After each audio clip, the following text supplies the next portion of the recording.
부활의 새벽이 밝았습니다. 이 부활절 새벽에 우리 함께 주님이 가르쳐 주신 기도로 새벽 기도회를 시작하도록 하겠습니다. 주님 가르쳐 주신 기도로 우리의 함께 기도하겠습니다. 하늘에 계신 우리 아버지, 아버지의 이름을 거룩하게 하시며 아버지의 나라가 오게 하시며 아버지의 뜻이 하늘에서와 같이 땅에서도 이루어지게 하소서. 오늘 우리에게 일용할 양식을 주시고 우리가 우리에게 잘못한 사람을 용서하여 준 것 같이 우리 죄를 용서하여 주시고 우리를 시험에 빠지지 않게 하시고 악에서 구하소서. 나라와 권능과 영광이 영원히 아버지의 것입니다. 아멘.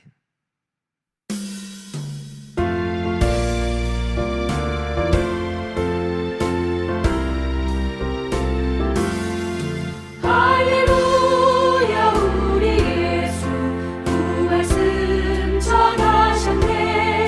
세상 사람 찬양하는 전사와 다 파도다.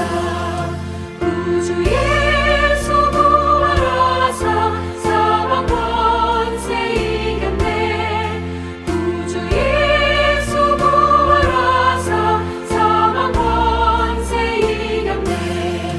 할렐루야 우리 예수 왕의 왕이 되시고 우리들의 중보 되신 성령 증거하시네.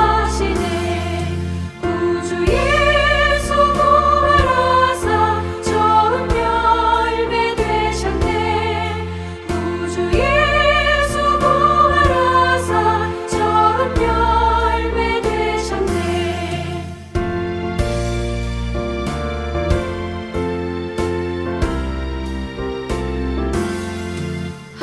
할렐루야 우리 예수 등과 띠가 없도다. 무덤 속에 있는 죄인 주가 일으키시네. 구주 예수 부활하사 영광 주로 오시네. 구주 예수 부활하사 영광 주로 오시네. 부활의 새벽 우리에게 주시는 하나님의 말씀은 마태복음 28장 1절부터 5절까지의 말씀입니다. 우리 함께 마태복음 28장 1절부터 5절까지의 말씀을 함께 읽도록 하겠습니다. 안식일이 다 지나고 안식 후 첫날이 되려는 새벽에 막달라 마리아와 다른 마리아가 무덤을 보려고 갔고 큰 지진이 나며 주의 천사가 하늘로부터 내려와 돌을 굴려내고 그 위에 앉았는데 그 형상이 번개 같고 그 옷은 눈같이 희건을 지키던 자들이 그를 무서워하여 떨며 죽은 사람과 같이 되었더라. 천사가 여자들에게 말하여 이르되 너희는 무서워하지 말라. 십자가에 못 박히신 예수를 너희가 찾는 줄을 내가 아노라. 아멘. 세상을 떠나는 사람들의 나이나 상황은 각 사람마다 다 다르다고 하는 것을 우리가 잘 알고 있습니다. 어떤 분은 무병장수하다가 평안하게 죽음을 맞이하는 경우도 있습니다. 반면에 어떤 분들은 오랜 시간 동안 이 고통 속에서 지병으로 고통을 당하다가 세상을 떠나는 분들도 계십니다.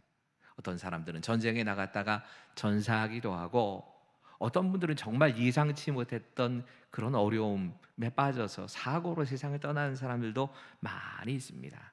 그렇게 사람의 눈으로 보다 보면 어떤 죽음은 참 복된 죽음이다 라고 얘기할 수도 있고 또 어떤 입장에서는 참 허망하고 안타까운 죽음을 당했다 이렇게 느껴질 때도 있습니다.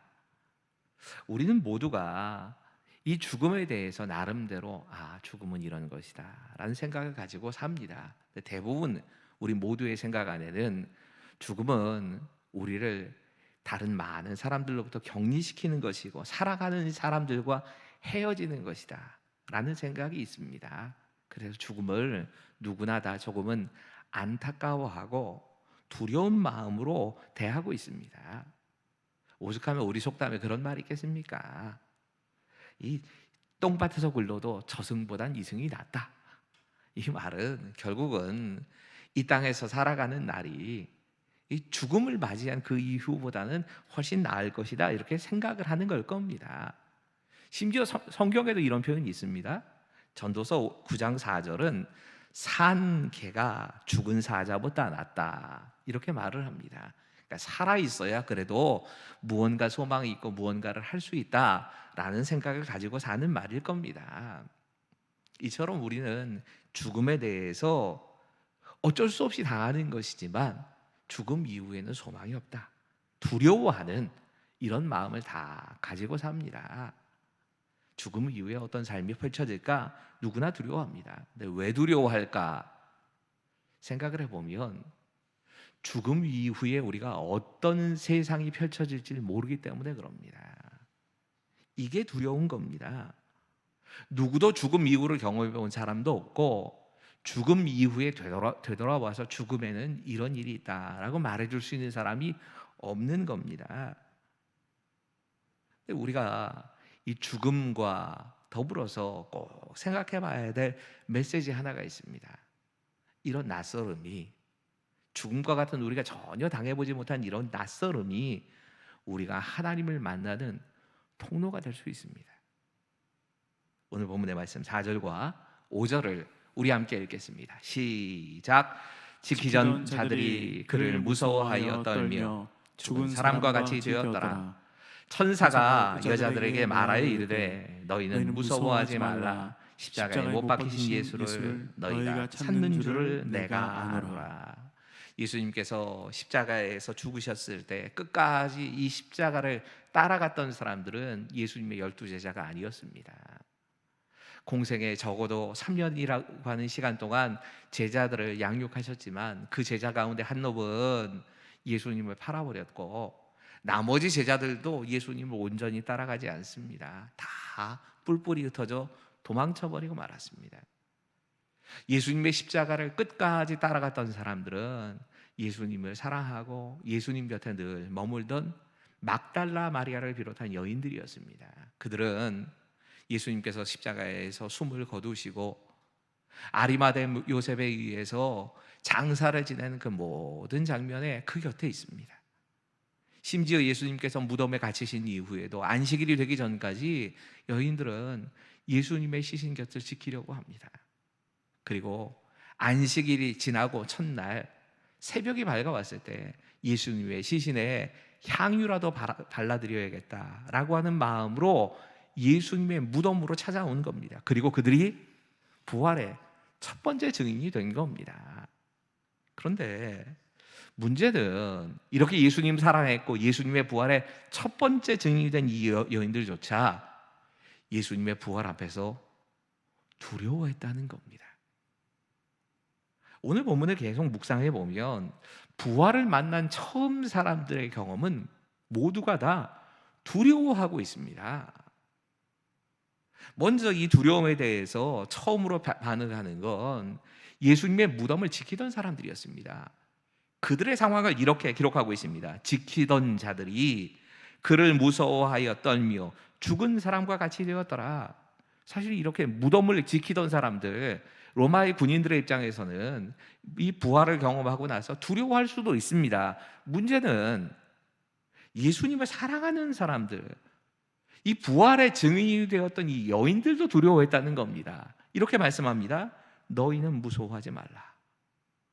여러분, 천사가 부활의 증인이 된 이 여인들에게 처음으로 한 말은 너희는 무서워하지 말란 말입니다. 무슨 말입니까? 무서워했다는 얘기지요. 이런 말씀은 계속 반복됩니다. 8절 이렇게 말씀합니다. 그 여자들이 무서움과 큰 기쁨으로 빨리 무덤을 떠나, 기쁨만 있었던 것이 아닙니다. 무서움이 같이 있었다는 겁니다. 이어지는 10절에 부활하신 예수님께서 이 여인들을 향해서 똑같이 다시 말씀하십니다. 이에 예수께서 이르시되 무서워하지 말라. 사실 이전에는 이 말씀이 잘 이해가 안 갔습니다. 왜 예수님을 만났을 때 부활의 증인이었던 여인들이 다 두려워했을까? 무서워했을까? 이제는 그 이유를 조금이나마 알게 된 것 같습니다. 이 답은 낯선 것에 대한 두려움이었던 겁니다. 처음 만나는 상황인 겁니다. 처음 당하는 상황을 만나면서 이 여인들이 두려워하는 겁니다. 사실 우리도 이런 두려움 가운데 있지 않습니까? 코로나19라고 하는 전염병 때문에 우리는 이전에는 전혀 경험해 보지 못한 낯설음을 만나고 있습니다. 전 세계적으로 따지면은 160만 명이 넘는 확진자가 생겼고, 그리고 이미 10만 명이 넘는 사망자가 나왔습니다. 우리나라도 다르지 않습니다. 우리는 비교적 잘 방어했다 생각하긴 합니다. 그래도 10,000명이 넘는 확진자가 나왔고 200여 명이 넘는 사망자가 나온 이런 전염병 앞에서 우리가 진짜 낯선 상황을 만나고 있습니다. 한 번도 경험해보지 못한 그런 상황을 만나고 있습니다. 일제의 강점기나 또 이 6.25와 같은 전쟁 와중에도 문이 닫지 않던 교회가 전염병, 바이러스 때문에 문을 닫아야 하는 상황이 왔습니다. 다른 사람들에게 전파되지 않도록 자신들을 잘 이렇게 돌보는 이런 일들을 해야 되고, 모여서 예배드리지 못하고 온라인으로 예배를 드린 지가 벌써 한 달 보름 이상 계속 지나가고 있습니다. 너무나 당연하게 생각했던 사람과 사람이 만나는 일이 아예 접촉하는 것 자체가 어려워진 상황이 됐습니다. 이게 얼마나 긴 시간 동안 또 계속되어야 할지 이걸 알지 못하기 때문에 또 불안합니다. 경제적으로 얼마나 큰 타격이 올지, 이게 우리나라 한 나라에 국한되는 문제가 아니기 때문에 전 세계적으로 이 경제적으로 이 불황이 오게 되면 우리들하고 뭐 예외는 없습니다. 이 일 때문에 받는 교회가 당하는 또 어려움들도 계속 등장합니다. 특별히 우리 이 나라의 다음 세대, 그리고 교회의 다음 세대가 완전히 무너져 버리는, 교육이 다 무너져 버리는 그런 일들이 계속 일어날 수 있다라고 하는 이런 두려움이 우리 가운데 있는 겁니다.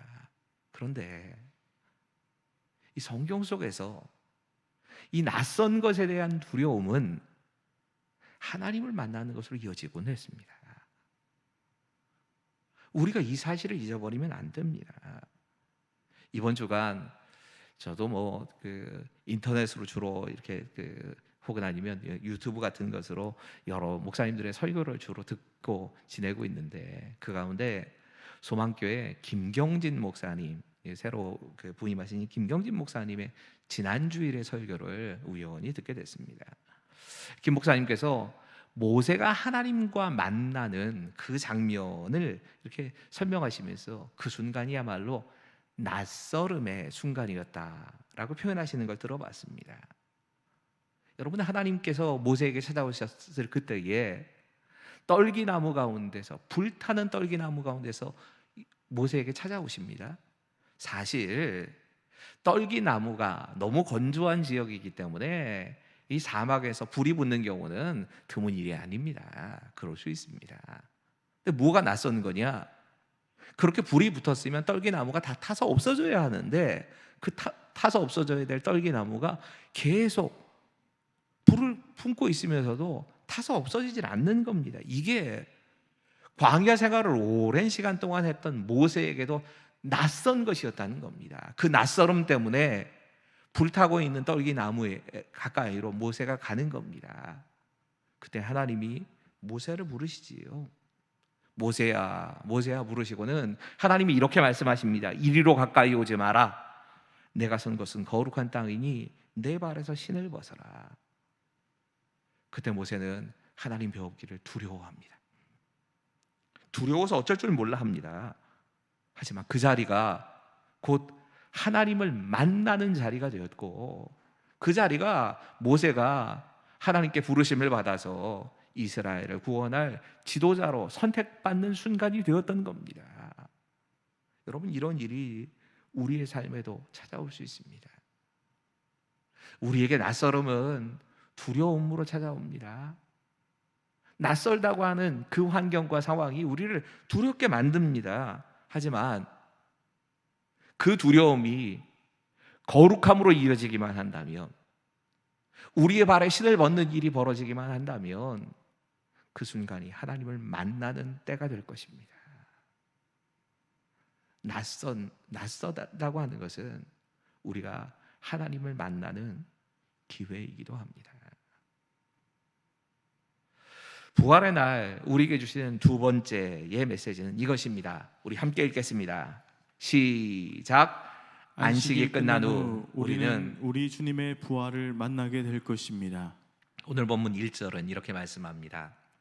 안식일이 다 지나고 안식 후 첫날이 되려는 새벽에 막달라 마리아와 다른 마리아가 무덤을 보려고 갔더니, 예수님은 유대인의 안식일 그 다음 날 새벽에 부활하십니다. 그러니까 보통 유대인의 안식일이 저녁서부터 시작되기 때문에 금요일 해질녘부터 시작해서 토요일 해질 때까지, 그때까지를 안식일로 지킵니다. 그리고 날이 밝아옵니다. 날이 밝아오면 우리 시간으로 말하자면 우리가 주일로 지키고 있는 바로 그날 우리 주님께서 부활하신 겁니다. 사실은 그런 의미에서 주일은 우리에게는 부활절입니다. 부활절을 특별하게 더 우리가 귀히 여기고 그날을 기쁨으로 지키고 보내고 있지만, 어떤 의미에서 우리에게는 이 주일이야말로 계속 반복되고 있는 이 구원의 날, 주님의 날, 부활의 날을 계속 경험하고 있는 겁니다. 여러분, 하나님께서 이 안식일에 대해서 정하면서 안식일에 대해서 십계명으로 두 번 말씀하십니다. 이 십계명의 네 번째 계명인 너희는 안식일을 기억하며 그날을 거룩하라, 거룩하게 지켜라 하신 이 말씀이 출애굽기에 한번 나오고 신명기에 다시 한번 반복이 됩니다.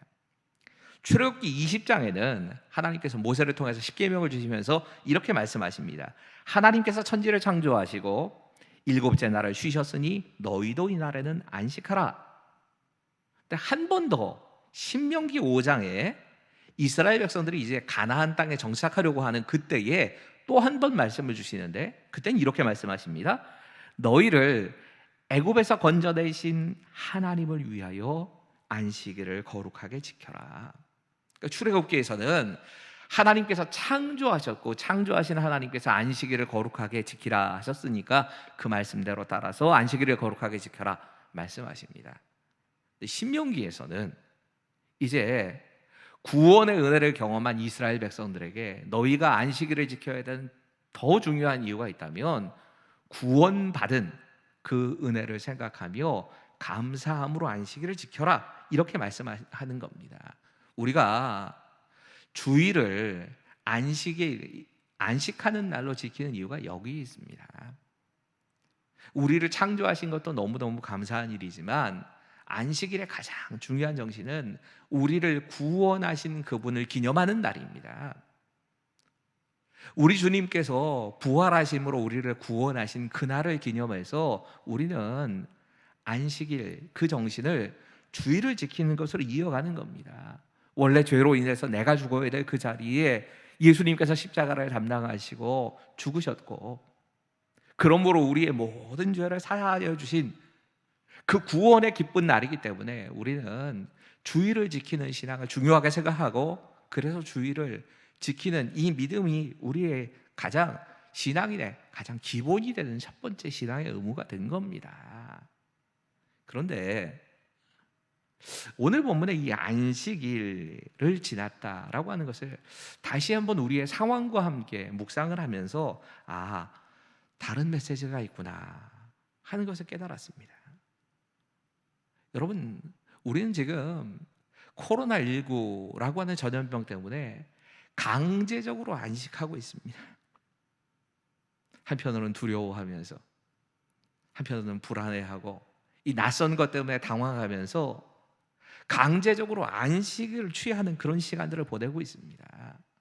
마치 십자가에서 우리 주님께서 고통스러운 이 안식의 시간을 보내셨던 것처럼 우리도 강제적인 안식의 시간을 보내고 있습니다.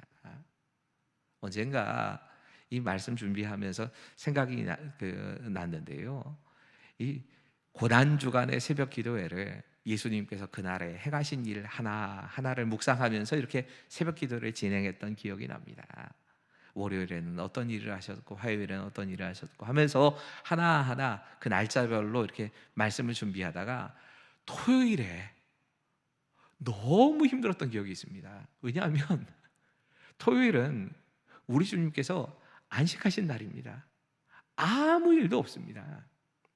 마태, 마가, 누가, 요한복음 모두에 그날은 안식 후 첫날 안식하셨다 이것밖에 없습니다.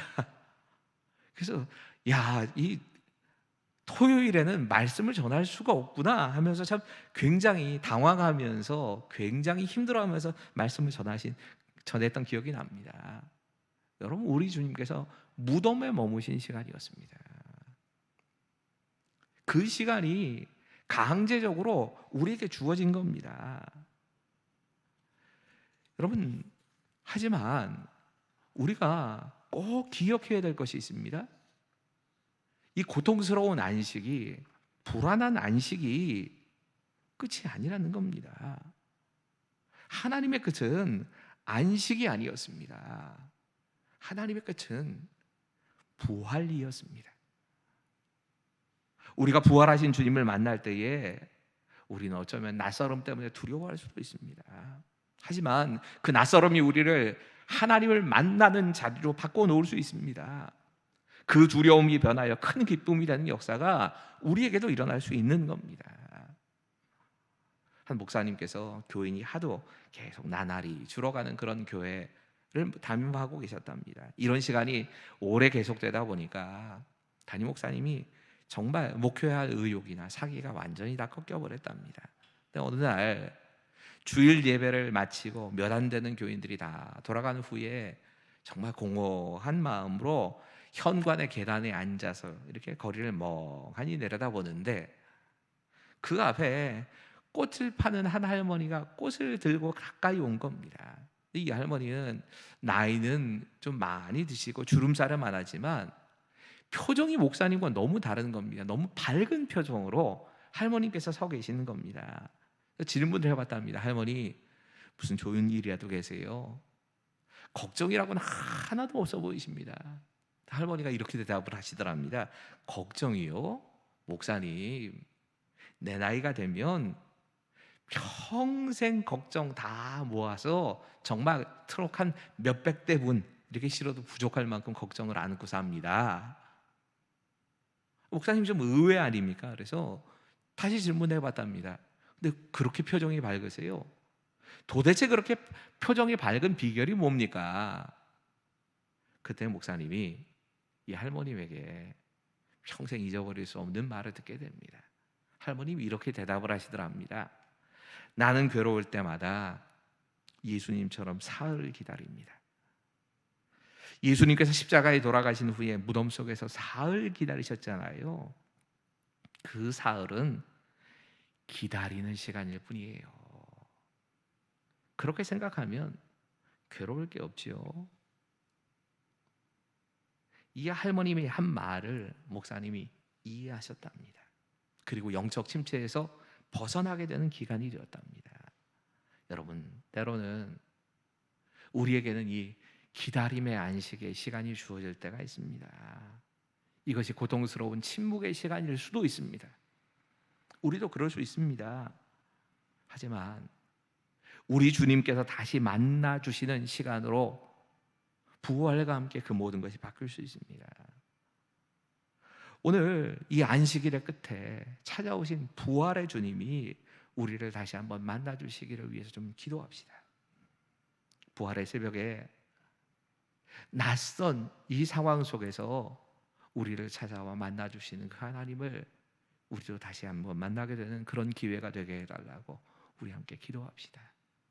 함께 기도하겠습니다. 주님, 부활의 새벽을 맞이했지만 여전히 우리는 전염병이라고 하는 낯선 두려움에 빠져 있습니다. 하지만 이 낯선 두려움의 시간이 결국에는 우리가 부활하신 주님을 만나는 기쁨의 시간으로 역전될 것을 믿사오니 주님, 우리에게 찾아와 주시옵소서. 고통스러운 안식이 끝나게 하여 주시고 이제 부활의 새벽 우리도 주님을 만나게 하여 주시옵소서. 더 이상 코로나19라는 두려움에 묶여있지 않게 하시고 전 세계가 강제적으로 어쩔 수 없이 이 안식의 시간을 보내고 있는데 이런 시간이 우리가 하나님께 눈을 돌리는 시간 되게 하여 주시옵소서. 주님, 우리에게 긍휼을 베풀어 주시옵소서. 지금도 우리를 사랑하시고 우리에게 참된 소망을 주시는 예수님의 이름으로 기도하옵나이다. 아멘.